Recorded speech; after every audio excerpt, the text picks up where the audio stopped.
News 46. Local coverage you can count on.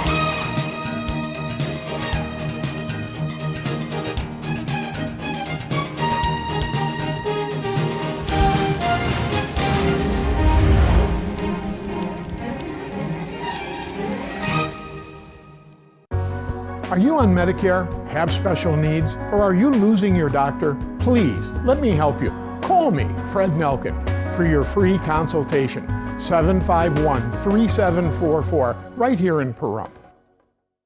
September 11th, 2001 was a horrific day for all Americans. Between US 93, the Twin Towers, and the Pentagon attacks, it's hard to believe it was a decade ago. The pain is still there, and we will never forget.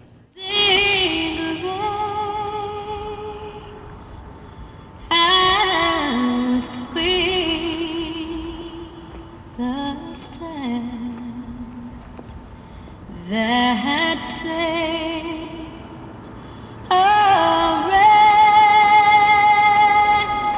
like me.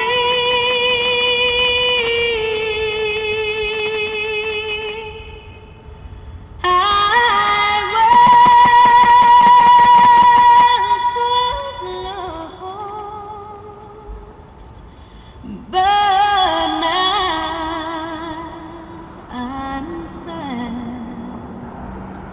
was blind, but now I see.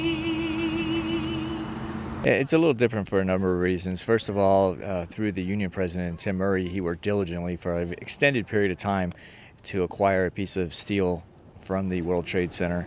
And fortunately for all of us, including our community, we have a good representative piece that was delivered earlier this year. And they fashioned it in such a manner that we could display it and move it around readily. And we're going to be putting it on permanent display within Station 1. And so as soon as our people or our citizens come in through the building, one of the first things they see with our department is something that came from New York City. And we had our ceremony. What times were both of the ceremonies? 8:46 and 9:03 today, which West Coast time, unfortunately, but it represents the times when the World Trade Center was attacked. And a little bit about the firefighters and what we actually did during the ceremony. Well, what we do is we have our remembrance. We say a number of prayers. We gather around. We have a centerpiece, and this year it's the steel that the union acquired, as well as a set of turnout gear. As you can see, that's actually a real and correct set of FDNY turnouts. And as you know, we have a very good friend who served on Rescue 1 in FDNY for a number of years named Kevin Shea.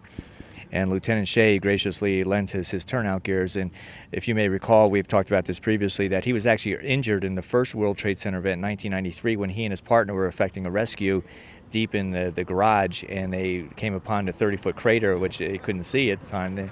And they fell down that crater, and took him a number, I think it was like 4 or 5 hours to be rescued. Broke a number of bones in his body. He typifies a true hero because he was effecting rescues, and at the time he was injured. And his turnout gear is represented here as well today. He was also on the pile on 9/11. So yeah, he's just one of those guys. And there's so much more than just us getting together as a group today.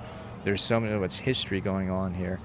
And it's just our way of doing it and involving and celebrating with the community as far as what we do and how they support us. When you speak to your firefighters about September 11th, what generally do you guys speak about? It's kind of funny because we try to focus on things that were near and dear to us on that day, but we also talk about the people that we know that were involved in the World Trade Center, and just kind of reflect, I think, is the best and most accurate way to describe it.